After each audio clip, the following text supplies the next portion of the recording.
Então, para a gente encerrar esse ciclo de seminários, né, desse semestre, desse ano, o tema agora seria a conexão entre mindfulness e compaixão, com foco na compaixão, que é um tema que a gente correlaciona a mindfulness. A gente diz que são temas irmãos, né, que andam juntos.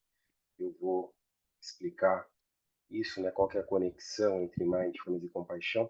Mas começando, né, vocês já têm acompanhado nossos seminários, né, já tem bastante informação sobre mindfulness, já são mindfulneiros, como a gente brinca. Então, eu vou comentar, né, dar um foco maior na compaixão, o que seria a compaixão, o que são os treinamentos de compaixão, quais são as bases conceituais para isso e as evidências que a gente tem nesse momento. Então, lembrando, né, que quando a gente fala de compaixão, mindfulness, sempre nós temos associado a ideia da meditação, programas de treinamento, né, laicos, mais contemporâneos, né, eles usam técnicas meditativas, tanto para o treinamento de mindfulness como de compaixão. A gente vem abordando esse tema, né? E né, nos treinamentos mais contemporâneos de forma laica, científica, ou seja, sem trazer os elementos da espiritualidade ou da religião, mas deixando claro, né, que essas técnicas, essas práticas tiveram influência direta, né, de algumas tradições contemplativas, filosóficas, religiosas, como por exemplo o budismo. Então, hoje, em termos didáticos, a gente tende a dividir as técnicas de meditação em três grandes grupos, né, didaticamente, são centenas de técnicas, levando em consideração essa sistematização feita pelo grupo do Richard Davidson, da Universidade de Wisconsin, e ele divide, então, né, as técnicas de meditação, lembrando que meditação é um termo muito amplo, né? A gente brinca que né, gera confusão, rima com confusão, porque são centenas de técnicas, centenas de objetivos diferentes para cada técnica, e também abordagens diferentes, contextos, né? Como eu falei, pode estar no contexto acadêmico, da ciência, pode estar no contexto religioso, ou da espiritualidade. Mas então a gente divide nesses três grandes grupos. O primeiro grupo seria o grupo atencional, que são técnicas que estão mais dedicadas ao treinamento da atenção plena, com diferentes estratégias, né, de foco, né, de ancoragem mais fechada, como a respiração, o monitoramento mais aberto, notando pensamentos, notando comportamentos. Então aqui seria o grupo onde a gente encaixa as técnicas de mindfulness. Tem um segundo grupo, né, de técnicas e de práticas que a gente chama de generativas ou construtivas, onde as técnicas têm a intenção de gerar um determinado estado, né, mental ou emocional, afetivo. E aqui a gente coloca as práticas de compaixão. Isso quer dizer que muitas vezes as técnicas de mindfulness são diferentes das técnicas de compaixão, apesar delas terem, né, conexões, interfaces. Por exemplo, a gente usa para o treinamento de mindfulness muito foco, a ancoragem no corpo, na respiração, por exemplo. E para as técnicas de compaixão, muitas vezes nós usamos imaginação, né, tomada de perspectiva, trazer à mente algumas situações e ressignificar a partir dessas técnicas. E também temos um terceiro grupo de técnicas que são as desconstrutivas, são técnicas de autoquestionamento ou relativização, né, do ego, do eu. Existem outras técnicas para isso. Então, nós podemos, né, classificar essas centenas de técnicas didaticamente nesses três grandes grupos. Logicamente que uma técnica de mindfulness, né, uma prática de mindfulness, e isso é verdade, né, ela leva também ela tem, né, como das atitudes envolvidas a própria compaixão. Depois eu vou falar um pouco mais sobre isso, ou seja, ao praticarmos mindfulness também desenvolvemos habilidades compassivas e também nos leva, né, a tomar consciência, tomarmos consciência da maneira como a gente funciona em termos como seres humanos. Eu brinco, né, reconhecendo o nosso próprio manual de instrução. Isso nos leva também a rever, né, conceitos e modelos sobre nós mesmos. Então, também, de alguma maneira, é uma prática desconstrutiva, mas a gente, então, classifica didaticamente nessas, especial, né, classificando as técnicas onde elas atuam mais. E para dizer, então, que as técnicas de compaixão, elas são um grupo especial, né, de técnicas. Assim como, né, meditação rima com confusão, né, compaixão também, porque a gente tem uma série de preconceitos, pré-concepções sobre o termo. Isso tem a ver com a própria definição, né, no dicionário da compaixão.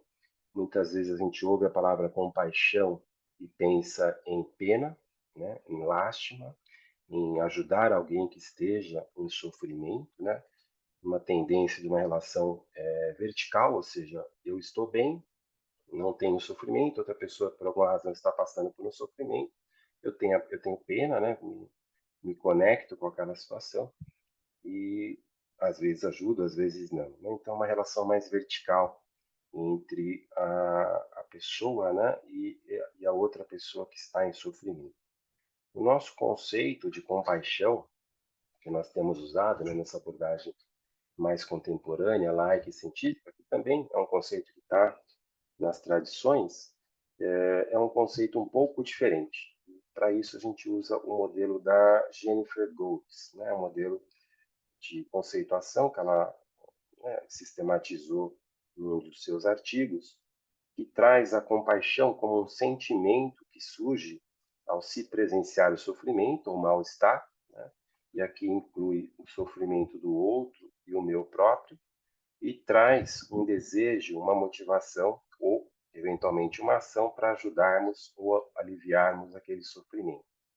Então, esse é um conceito, né, que leva mais para uma questão horizontal, reconhecendo, né, dois elementos principais, reconhecendo a existência do sofrimento ou do mal-estar, né, na vida, é parte da vida, não que a vida seja apenas mal-estar ou sofrimento, mas nós, como seres humanos, temos essa característica, então, reconhecer o sofrimento, ser sensível ao sofrimento como parte da experiência humana, minha, né, e do outro, e frente, né, ao sofrimento, eu ter a motivação, né, e eventualmente a ação para aliviar o sofrimento ou o mal-estar.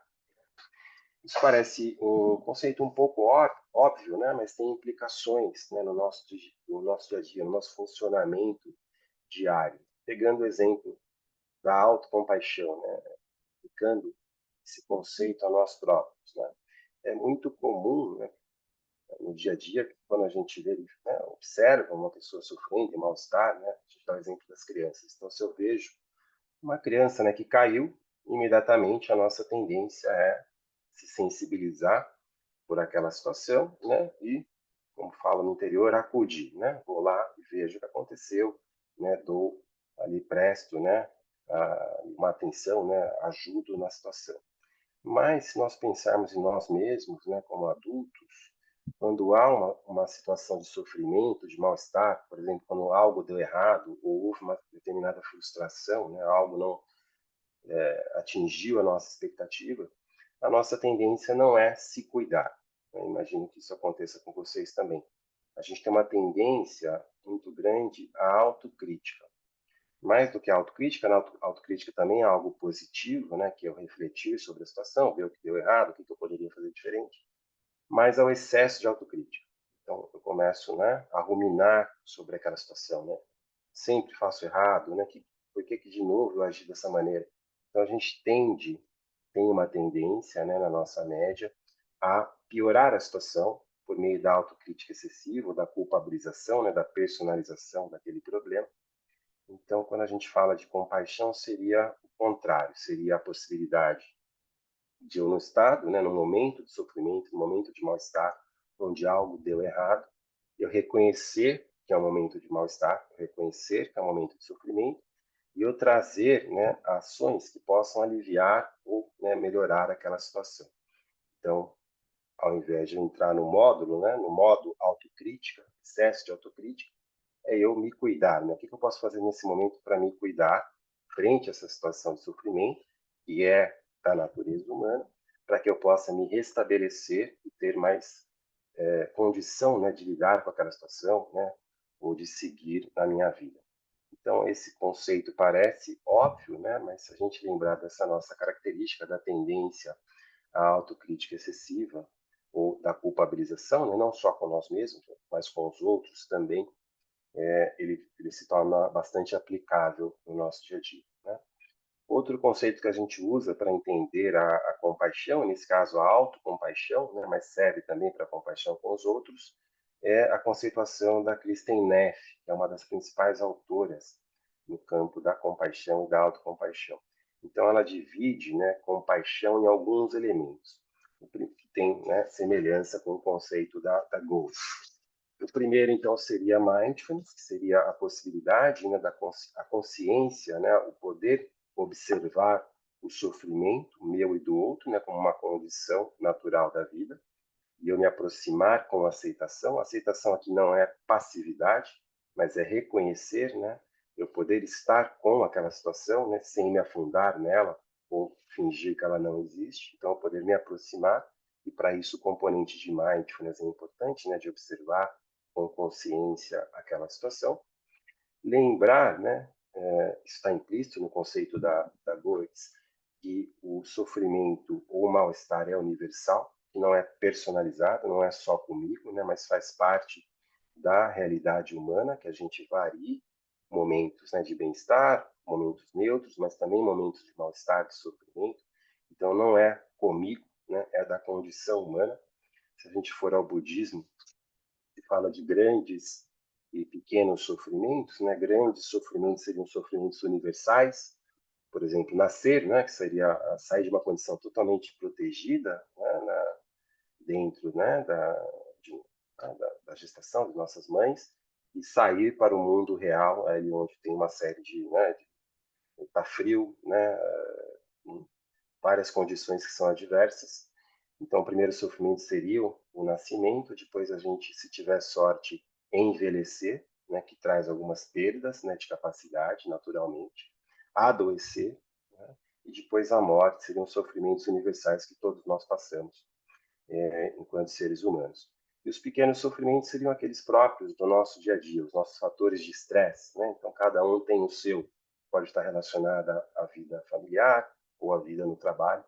Então, mas de qualquer maneira, a nossa vida terá momentos de mal-estar, né? E poder lidar com isso é importante. E se a gente trouxer essa ideia, né, de que não é pessoal, não é eu, não sou eu, Marcelo, mas da natureza humana, alivia um pouco a culpabilização. Essa que é a ideia da humanidade compartilhada. E depois, né, frente ao sofrimento, frente à compreensão do sofrimento como algo da natureza humana, e eu podendo me aproximar disso, eu trazer, né, ações ou motivações, não necessariamente uma ação, de autocuidado, de autogentileza. Né? Então, trazer afeto a mim mesmo, ao outro, para que eu possa me restabelecer e lidar com a situação. Então, nesse aspecto, ele é totalmente diferente de resignação ou passividade. Né? Muitas vezes a gente confunde a aceitação ou autocuidado, né, com resignação, não fazer nada. Na verdade, é o contrário, é ativo, né? Eu me aproximar ativamente da situação, né? Reconhecer a situação, ativamente trazer o que for possível em termos de alívio daquele sofrimento para que eu possa me restabelecer naquele momento e ter forças, né? Ter capacidade de lidar com a situação. Então, esses são os conceitos por trás da compaixão e da autocompaixão. Né?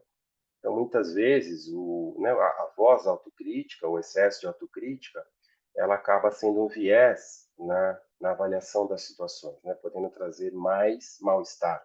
Né? Então, quando eu fico remoendo, ruminando na situação, eu gero mais mal-estar, me sinto mal, né, ou pior, e aquilo não me ajuda a lidar com a situação.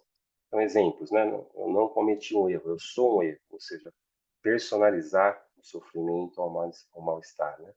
Não foi um momento horrível, mas na minha vida é horrível. Então, generalizo. Então, são frases que às vezes a gente usa. O que está por trás é o excesso de autocrítica ou a culpabilização, né? Isso tem a ver também com o que a gente chama na psicoterapia cognitiva comportamental das distorções cognitivas, né? Tem a ver algumas delas com essa voz autocrítica também, pegando alguns exemplos, né? Pensamento dicotômico, ver situações em termos absolutos, tudo ou nada. Então, cometi um erro, meu desempenho foi um fracasso. Né? Então, eu olho só a partir do negativo, do erro, e deixo de ver o que funcionou. Ou a catastrofização, né, que é bastante comum, frente ao mal-estar, que seria antecipar eventos futuros, né, ou olhar para eventos de maneira bastante negativa. Então, vou fracassar, isso será insuportável. Ou tenho dor, não vou conseguir ter uma vida plena. Então, eu intensifico, né, o aspecto negativo da situação e acabo sofrendo mais. Ou desqualificar aspectos positivos, desconsiderar experiências e acontecimentos positivos, né? Fui aprovado no exame, mas foi pura sorte. Então, uma série de distorções de avaliação da realidade, muitas vezes tem, né, a autocrítica excessiva por trás, e que a gente pode retreinar a mente a partir, por exemplo, dos treinamentos de compaixão, para que tenhamos um novo modelo frente ao sofrimento, frente ao mal-estar. E então a ideia é que mesmo, né, que a gente tenha essas tendências, de avaliação negativa, mais negativa, né, excessivamente negativa das situações de mal-estar, a gente pode retreinar isso. Assim como a gente pode treinar, né, a nossa observação mais consciente, a nossa atenção plena, a gente pode treinar e desenvolver habilidades de compaixão e de autocompaixão.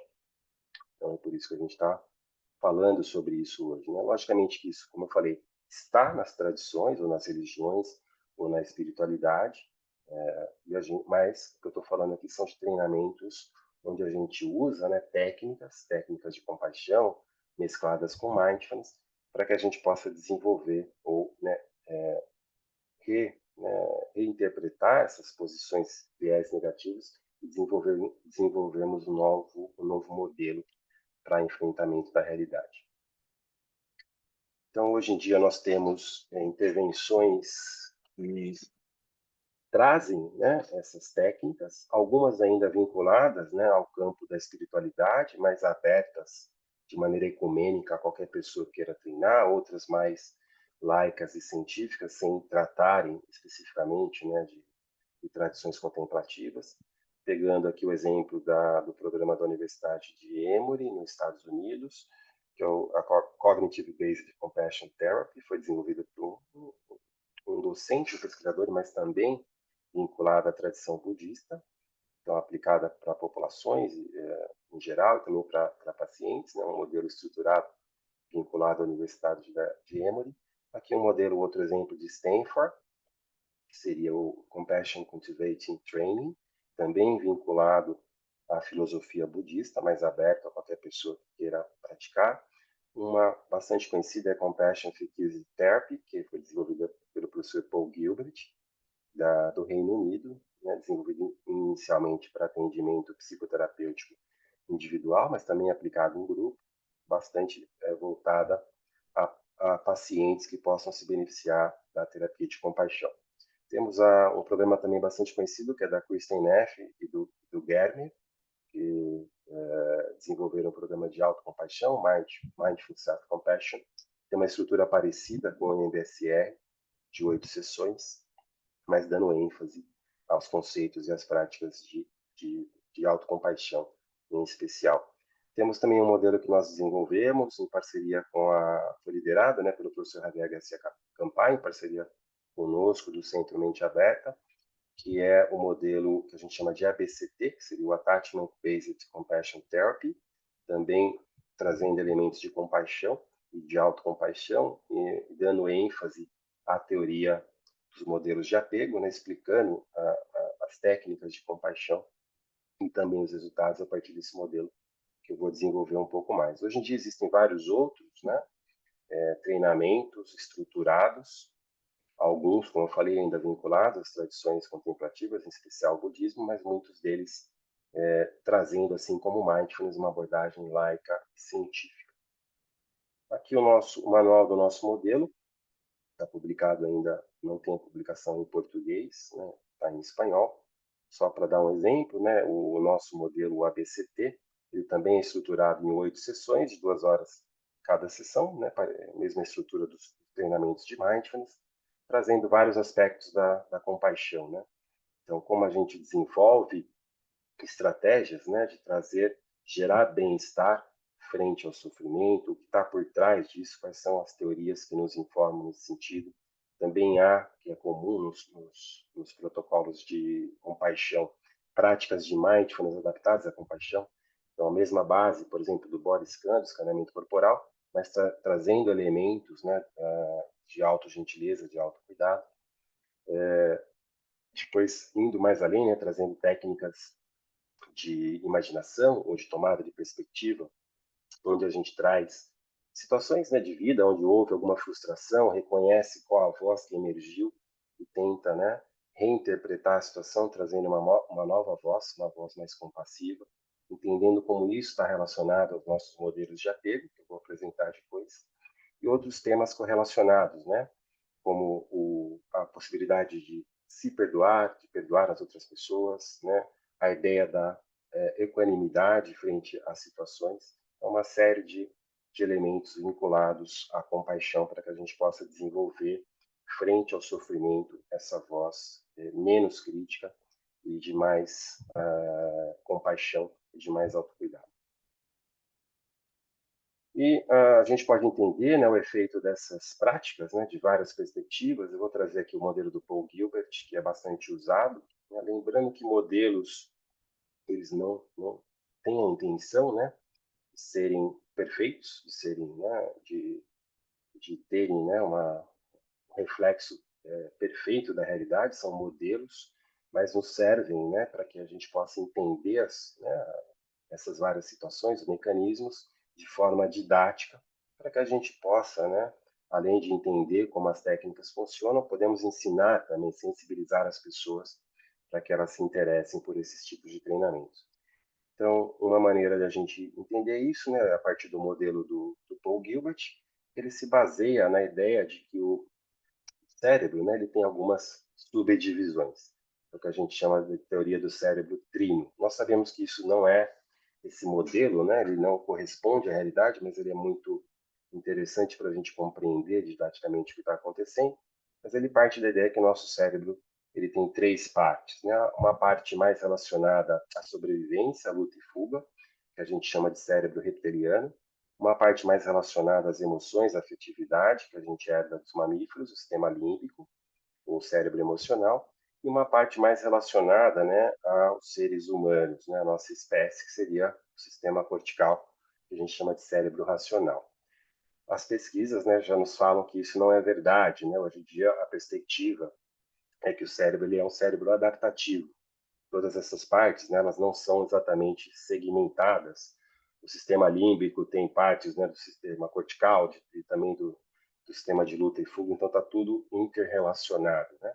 Mas ela serve para a gente entender que o cérebro tem algumas funções diferentes, né, mas que na prática elas estão interligadas para que a gente tenha condições de se adaptar à realidade, né, frente à nossa realidade de sofrimento ou de bem-estar, que a gente se adapte a essas realidades, né?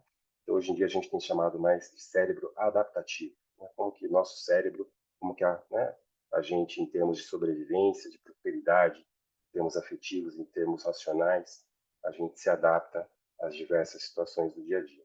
De qualquer maneira, é um modelo que nos serve, né, didaticamente para que possamos entender melhor o que está acontecendo, né, em termos de regulação de emoções, de comportamentos, de pensamentos, né, e isso nos serve também para a compaixão. Então, vou partir desse modelo para ficar mais claro o que a gente está falando, né? Então, frente ao modelo do Paul Gilbert, a gente poderia dividir, né, nosso sistema de regulação emocional e comportamental em três grandes partes, né? A primeira seria relacionada mais à sobrevivência ou à relação com as ameaças, né, internas e externas. Então, frente a uma ameaça, eu ativo, né, o modelo de sobrevivência. Então, me defendo, ou eu fujo, eu paraliso, né? Está relacionado, por exemplo, quando há ameaças crônicas, né, ao hormônio cortisol. Temos o sistema de busca e recompensa, né, que nos faz mover na vida. Então a gente identifica lacunas, por exemplo, né? Eu quero melhorar a minha situação de trabalho, identifiquei uma lacuna, faço uma série de ações para que eu consiga atingir esse objetivo. E isso me traz satisfação, né? Me traz bem-estar também e né, isso nos move na nossa vida. E um sistema que seria para a gente contrabalancear, né, quando os dois outros sistemas, né, trazem algum sofrimento. Então, por exemplo, no luta e fuga, né, já né, claro, né, que é uma situação de estresse agudo, então a gente tem que se restabelecer. No sistema de busca e recompensa também pode ter a frustração, né? Nem sempre a lacuna que a gente identifica, ela é atingível e às vezes a gente não chega, né, a atingir aquele objetivo, isso gera frustração. Então a gente tem que ter um sistema, né, que reequilibre isso, que nos traga uma sensação, né, ou ali uma situação que restabeleça a calma e a segurança. Então a gente também tem esse sistema no nosso cérebro, ele está vinculado, né, a várias ações. Uma delas é a conexão com as pessoas, se a gente pensar do ponto de vista exterior, né? Então, ter ações, né, que nos levem à conexão com as pessoas, e isso tem a ver com o nosso modelo de apego, mas também a conexão com os nossos próprios valores, né, objetivos de vida, propósito de vida, isso também ativa o sistema de calma e segurança. E depois eu vou mostrar como é que isso está relacionado, né, à compaixão. Então, em termos de hipótese, a gente diz que provavelmente, né, na nossa vida cotidiana, contemporânea, está muito hipertrofiado o sistema de ameaça e defesa, né, a relação frente às nossas ameaças do dia a dia. Também o sistema de busca, né, e recompensa, né, de objetivos de vida, logicamente que são importantes, mas muitas vezes gerando frustração. E a gente desenvolve pouco a possibilidade de se auto regular, né, ou de trazer ali uma amenização da parte, né, quando a gente ativa o sistema de luta e fuga, ou quando há frustração no sistema de busca e recompensa. E para isso, né, a gente tem as práticas de compaixão, de autocompaixão. Elas ativam, né, comprovadamente o sistema de calma e segurança, a partir, né, de ressignificação da maneira como a gente lida com as ameaças ou com a frustração, né, pode ser mediado pelas nossas conexões, né, com os outros, ou a vinculação, né, com o grupo, ou com, né, pessoas fraternas, mas também a partir de autorregulação, né, como que a gente ativa ferramentas internas, recursos internos, para que esse sistema seja ativado. Né? E aí a autocompaixão vai nesse sentido, quando eu falei, por exemplo, na troca da voz, né, crítica, que muitas vezes está relacionada à luta e fuga, ou, né, à frustração, por uma voz mais compassiva. Né? Isso ativa o sistema de calma e segurança. Então, essa é a hipótese que a gente tem a partir desse modelo. Né? E, indo um pouco mais a fundo, né, nos modelos, eu vou apresentar um modelo do Golpe, né, que ele fala da teoria do apego, que nos ajuda a entender também, né, como o sistema de calma e segurança pode ser mais ou menos ativado a partir das nossas relações, né, ou a partir dos modelos que a gente foi introjetando a partir das nossas relações. Então, aqui, apego, ele significa apreço, vinculação, né, não é aquele apego negativo, mas é um apego, né, dentro de um significado mais positivo, né, de vinculação, de afetividade. E a gente aprende, né, a vinculação via afetividade de maneira natural, porque isso faz parte da nossa sobrevivência. Se nós nos entendermos, né, como mamíferos, faz parte, né, da característica, né, da nossa característica ter uma infância mais longa, para que a nossa capacidade, né, cerebral, neurobiológica, possa se desenvolver. É uma vantagem evolutiva, né? A possibilidade da gente ter um cérebro mais desenvolvido, né, que faz aquela né, relação entre todas as partes, de sobrevivência, de afetividade, tomada de decisões racionais, mas isso ao mesmo tempo gera, né, uma fragilidade. Então, para que a gente, né, possa desenvolver, chegar, né, no nosso desenvolvimento completo, neurobiológico, a gente precisa de cuidadores. Então, pode ser nossos pais, pode ser pessoas que representem isso, né? Então, é fundamental para a gente que haja afetividade, ou seja, que os nossos cuidadores estejam vinculados afetivamente, né, conosco, para que nós possamos passar por segurança, com segurança, né, nessa parte mais frágil da infância. Então, essa é uma característica biológica, né? Então, a afetividade faz parte da vida humana. E então o nosso cérebro, né, como a gente comentou, está projetado para a afetividade, né? E a gente vai desenvolvendo isso a partir também do modelo de cuidado dos nossos pais ou dos nossos cuidadores. Então a gente está desenhado, nosso cérebro, né, a integração cérebro-corpo para a conexão, né? Por exemplo, né, o exemplo da conexão via olhares entre os pais e a criança. Isso gera afetividade, gera cuidado e é muito importante para a nossa sobrevivência. Ao mesmo tempo, né, que é importante para a nossa sobrevivência, a gente leva essas habilidades para a vida adulta. Ou seja, a maneira como a gente, né, aprendeu a lidar com a afetividade, ou a partir da afetividade e do cuidado, né, com as ameaças, com as experiências de vida e também com as relações, né, com os outros seres humanos, esse modelo aprendido na primeira infância, que é um momento de alta neuroplasticidade, né, o cérebro está se desenvolvendo, está se adaptando, ele é levado para a vida adulta, né? Então, a teoria do Bowlby é que a maneira como a gente aprendeu, né, a partir das experiências do contato, né, não de um ou outro contato, mas da média das experiências dos contatos com os nossos cuidadores, frente às ameaças, ou frente, né, à experiência cotidiana, ou frente à relação, né, com as outras pessoas, que essas habilidades elas são retomadas na fase adulta. Então, quando eu tive um bom modelo de afetividade, ou de experiência, ou de lidar, né, com as ameaças, com as dificuldades na fase da infância, né, entre ali até aproximadamente, em média, até os 10 anos de idade, eu consigo levar esse modelo para a fase adulta. E o contrário é verdadeiro, né? Se eu não tive uma boa experiência em lidar com as ameaças, né, com o meio ambiente, com as minhas relações, a partir do modelo dos meus cuidadores, esse modelo pode ter alguma falha na fase adulta. Então, a negligência ou falta de afeto na infância, por vários, aqui não é culpabilizar os pais, né? Eles também são seres humanos imperfeitos como a gente.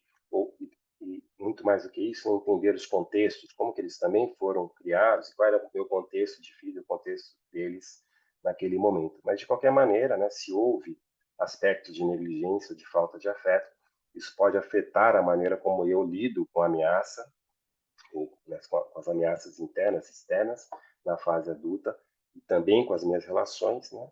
Isso faz com que eu tenha experiências diferentes, né, em relação à vida. Isso, e a hipótese é que essa capacidade, né, de afetividade também influencia a nossa capacidade de lidar com a compaixão e com a autocompaixão. Então, a maioria de nós acaba desenvolvendo um modelo de apego seguro, onde, na média das experiências, a gente teve uma boa aprendizagem em termos de lidar com as ameaças, né? E boa confiança na relação com os nossos cuidadores, isso se transfere às nossas outras relações, mas uma parte de nós, né, acaba desenvolvendo um modelo inseguro, isso reflete nas nossas relações e na nossa capacidade de aplicar a autocompaixão e a compaixão com os outros na fase adulta. A partir disso, a gente tem também alguns modelos, né, de apego, como que isso pode ser desenvolvido, né, e como que isso pode implicar no nosso modelo de apego próprio, né, e nas nossas relações, e na capacidade de compaixão, como eu falei. Vou partir aqui do modelo do Bartholomew e do Horowitz, de 91, que eles partem né, a partir da teoria do Bowlby, eles desenvolvem uma classificação. Então, o primeiro modelo, como eu falei, é o mais comum, seria um modelo de apego seguro, onde a partir das minhas experiências, em especial na primeira infância, e a partir, né, do suporte que eu tive com meus pais ou cuidadores, eu, frente às ameaças, né, me sentia cuidado, me sentia seguro para explorar o ambiente, né? Isso faz com que eu desenvolva uma boa autocapacidade, não, bons recursos internos, uma boa confiança em mim mesmo, e também tenho, né, a partir do modelo dos meus cuidadores, confiança no outro. Isso, né, pode se transferir para relações mais confiantes e seguras na fase adulta. Por outro lado, se isso falhou de alguma maneira, né, pegando aqui o primeiro exemplo, que seria o modelo de apego ansioso ou preocupado, onde, né, na média das situações, algumas eu me sentia seguro, né, e outras eu me sentia sem suporte. Isso pode acontecer, por exemplo, se um dos cuidadores ou os dois cuidadores tiverem o transtorno bipolar, então variam, né, de momentos, né, de habilidades no seu dia a dia. Então, na média das situações havia variabilidade, às vezes eu me sentia seguro, às vezes não. A criança acaba lendo que o problema é com ela. Então, ela tende a se sentir menos confiante nela mesma e mantém a confiança no outro. Isso pode gerar um modelo dependente de afetividade na fase adulta, ou seja, eu tenho que estar sempre sendo validado nas minhas ações pelo outro, porque eu tenho menos confiança em mim mesmo.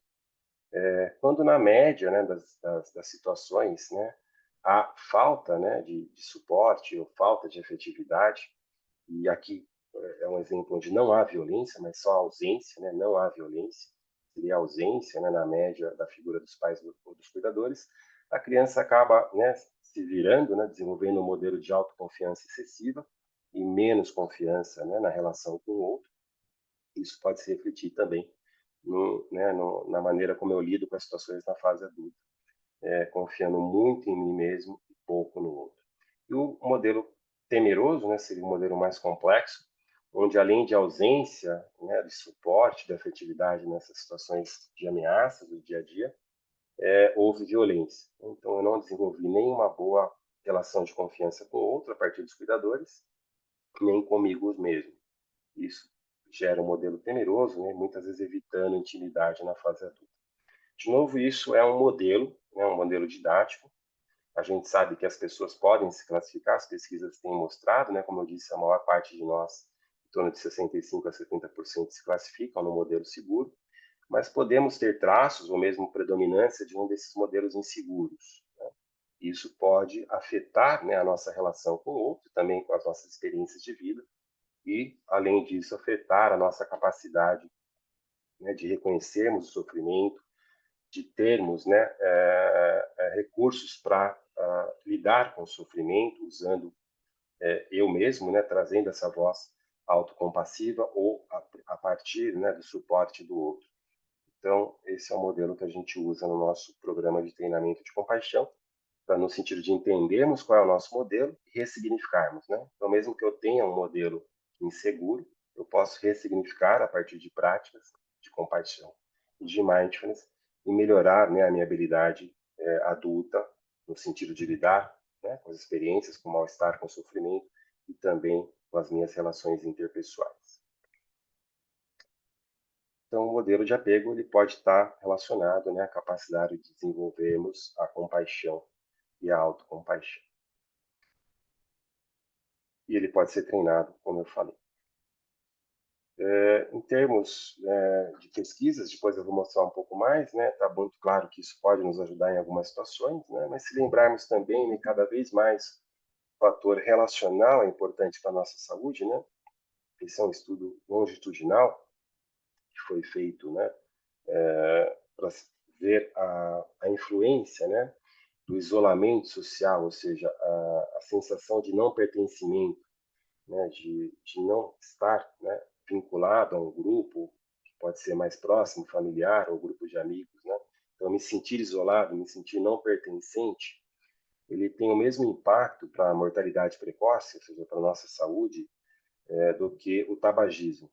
Então, no longo prazo, por todas as razões que eu expliquei, né, a importância da afetividade, né, da conexão social na nossa vida e como isso ajuda também na nossa autorregulação.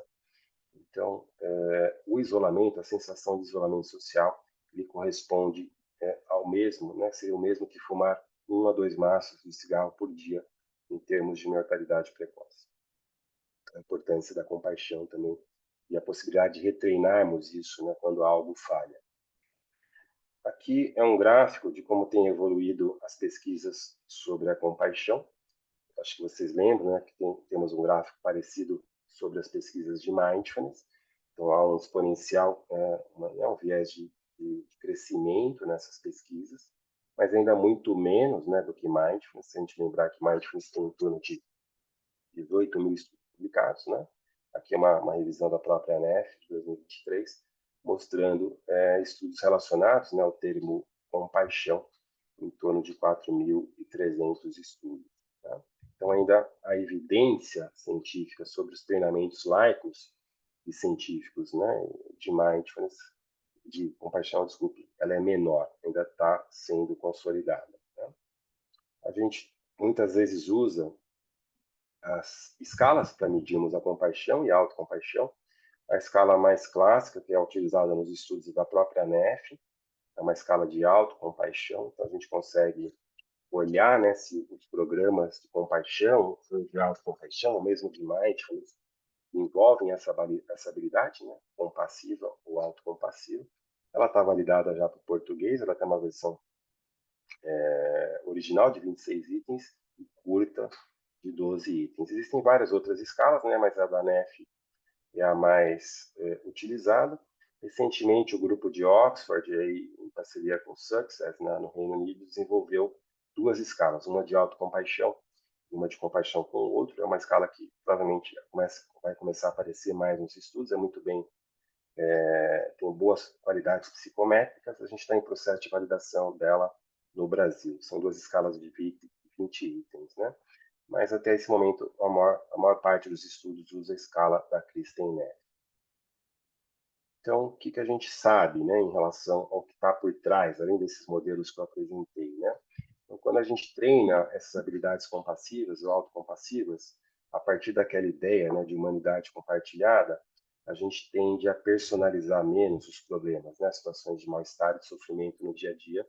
Isso gera uma menor autocrítica excessiva. Então, a gente se autocritica menos, a voz, ela parte da voz autocrítica em excesso para a voz mais autocompassiva de autocompreensão. Isso diminui as ruminações mentais, né, que são aqueles pensamentos repetitivos autodepreciativos. Eles estão na base, né, um mecanismo base que está por trás de muitos sintomas e transtornos de ansiedade e depressão.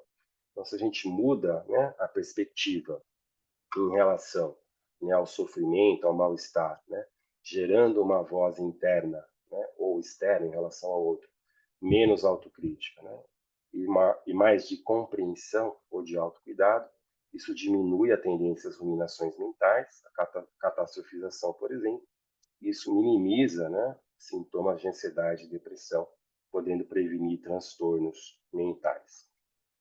Então, a catastrofização seria uma reatividade cognitiva frente a fatos do dia a dia, né, que a gente traz um viés negativo. Então, ao invés de eu observar, né, e aceitar o fato de que está chovendo e me adaptar a ele, eu começo a trazer, né, reatividade, né, estratégias cognitivas que não funcionam. Por exemplo, eu não gosto de chuva, né, eu vou, né, perder, desejaria muito que não estivesse chovendo, isso vai fazer eu perder meu dia de trabalho, etc. Então, uma série de pensamentos, né, que vão remoendo na nossa mente, que a gente chama de ruminação mental, e que acabam frente a um problema piorando o problema, né? A gente chama muitas vezes de sofrimento secundário a partir da reatividade cognitiva àquelas situações, né? Gerando a ruminação mental, como eu falei, está na base de muitos sintomas, né, comuns como a ansiedade e a depressão. Em termos de eficácia, como eu falei, ainda há menos estudos, né, mas uma potencial uso dos treinamentos de compaixão na dor crônica, que tem um elemento de catastrofização muito importante, né, que acaba interferindo na qualidade de vida. Então, tanto mindfulness como compaixão podem nos ajudar nesse aspecto, né, a diminuir a catastrofização, a ruminação mental frente ao quadro, né, que é difícil, e diminuindo a interferência da dor crônica no nosso dia a dia, aumentando a qualidade de vida. Transtornos alimentares, também como anorexia e bulimia, que tem um componente, né, muitas vezes de autocrítica excessiva. Então, em especial em fases precoces, pode-se aplicar técnicas de autocompaixão, treinamentos, né? Isso diminui esse aspecto da autocrítica e pode melhorar os resultados do tratamento. E qualquer condição, né, que esteja relacionada a traumas psicológicos na infância, né? Por exemplo, abuso. Então, a reinterpretação desses traumas, né, via treinamentos de mindfulness ou compaixão, podem ajudar, por exemplo, na prevenção, no melhor manejo da ansiedade e na depressão na fase adulta. Então, a autocompaixão ou a compaixão, né, também em relação ao outro, ela melhora nossos aspectos de saúde mental, reduz, né, tem o potencial de reduzir sintomas de ansiedade e depressão, afeta também, né, os nossos relacionamentos, a gente desenvolve mais empatia, né, frente ao mal-estar, uma relação mais, né, horizontalizada frente ao sofrimento, à humanidade compartilhada, aceitação de situações adversas, né, e isso tende a relacionamentos mais funcionais. Isso também pode melhorar os nossos hábitos de vida, por exemplo, a aplicação de mindfulness de compaixão, né? Na melhora de hábitos de vida, em especial na fase de manutenção né, do novo hábito. Por exemplo, se eu deixo de fumar, né, estou na fase ali de risco para ter uma recaída, um lapso, às vezes eu volto a fumar, né, um cigarro. Se eu tenho uma voz, né, muito autocrítica, eu tendo a me culpar por aquilo, me sentir pior, e às vezes volto ao hábito anterior. Se eu tenho uma voz mais autocompassiva, eu entendo que é algo do processo, né, do processo de manutenção, que é apenas um lapso, e aquilo não impede de eu manter o hábito saudável. Então, isso melhora, né, meus hábitos, melhora a minha relação, né, tanto interpessoal como no trabalho, pode melhorar meu desempenho no dia a dia, isso tendo reflexo também nas minhas atividades ocupacionais. Alguns estudos, né? Então, aqui o benefício de treinamentos de autocompaixão para profissionais de saúde mental, então, o contexto dos profissionais, uma revisão mostrando que a autocompaixão beneficia a saúde mental e bem-estar desses profissionais, incluindo a prevenção do estresse ocupacional, do burnout, da fadiga por compaixão, que seria quando a gente aplica a empatia frente ao sofrimento do outro sem ter, né, a autocompaixão, ou seja, eu me dedico mais do que eu posso frente aos meus recursos internos, então a autocompaixão me ajuda a reequilibrar isso. Também estados de estresse pós-traumático. E também uma consequência positiva, né, a partir do treinamento de autocompaixão, da melhora dos meus recursos internos, físicos e mentais, eu consigo ser o melhor terapeuta, né, melhora as minhas competências terapêuticas e também a minha eficácia enquanto profissional. Existe ainda muita heterogeneidade nos estudos, nem sempre a gente acha resultados positivos, por exemplo, aqui nessa revisão sistemática e meta-análise, olhando se técnicas de compaixão poderiam melhorar a satisfação com a vida, resultados controversos, né? Então ainda muita heterogeneidade, muitos estudos de baixa qualidade. Aqui alguns exemplos de estudos que tiveram resultados positivos, nesse caso um treinamento de compaixão para casais, né? Onde a mulher, né, a esposa, estava num estado de depressivo, né, agudo, e houve melhora, né, desse estado depressivo, e houve isso, né, foi intermediado pelas técnicas de compaixão e também pelo fato da intervenção ser em casal. Aqui um estudo onde foi comparado uma intervenção em mindfulness, o MBSR, Mindfulness Based Stress Reduction, com um modelo de compaixão que a gente desenvolveu, o ABCT, para pessoas, né, em serviços de saúde mental que estivessem em tratamento para depressão, ansiedade e fase de ajustamento frente ao estresse, né? E nesse caso, os dois foram efetivos, tá, para todos os sintomas, então mostrando que os dois tratamentos, né, tanto mindfulness como compaixão, podem ser efetivos e têm resultados similares para essa população. Aqui um estudo também do nosso modelo, né, do ABCT para pessoas, para mulheres com fibromialgia, né, um quadro de dor crônica, mostrando que melhora a participação no treinamento de compaixão, melhora os sintomas da fibromialgia relacionada à funcionalidade no dia a dia, interfere menos no dia a dia, melhora a qualidade de vida. E aqui nesse parâmetro, né, que a gente chama de número necessário tratar, ou seja, quantas pessoas precisam passar pelo treinamento para que uma tenha o benefício, né, foi de 3, lembrando que as intervenções em geral, inclusive medicamentosas, têm um NNT de 10, ou seja, isso mostra que a intervenção pode ser altamente eficaz. E aqui um estudo também com a ABCT, né, feito pelo grupo da Espanha de Barcelona, do Juan Luciano, né, com a participação do Javier também, mostrando que o ABCT para fibromialgia, quando comparado com uma intervenção de relaxamento, ele é mais custo-efetivo. Então, além de ele ser mais efetivo, mais eficaz, melhorar os sintomas de maneira mais efetiva, também ele custa menos para o sistema de saúde. E aqui também o outro lado, né? A gente sabe que a partir como eu falei, né, dos programas de mindfulness, como a gente trabalha mindfulness não só como atenção, mas uma atenção, né, relacionada a uma determinada atitude, como a gente veio trabalhando aqui nos seminários, né? Então é uma atenção de mente de principiante, uma atenção curiosa, né? Uma atenção de mente aberta e também de gentileza, gente gentil com a própria experiência. de alguma maneira, quando a gente pratica a mindfulness dentro dessa característica, né, a gente também desenvolve a compaixão, em especial a autocompaixão. Então, muitos estudos mostram, né, que os efeitos dos programas baseados em mindfulness, nesse caso o MBCT, né, a Carol já mostrou esse estudo.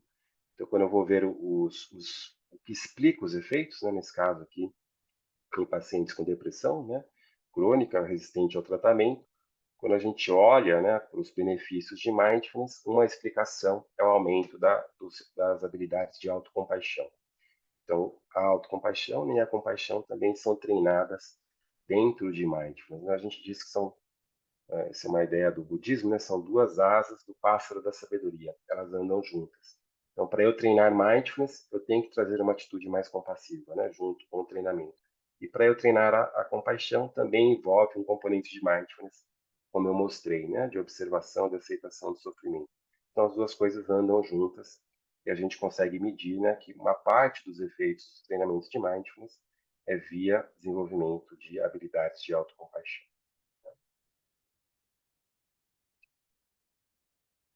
Então, a gente tem, né, já muita literatura, ainda a maior parte em inglês, mas já temos também em português. Aqui eu cito um exemplo do nosso grupo, né, um livro que se chama A Ciência da Compaixão, que ele compila todas essas informações, em especial dos treinamentos laicos de mindfulness, falando do que está por trás, né, dos mecanismos de ação e também das evidências que a gente tem.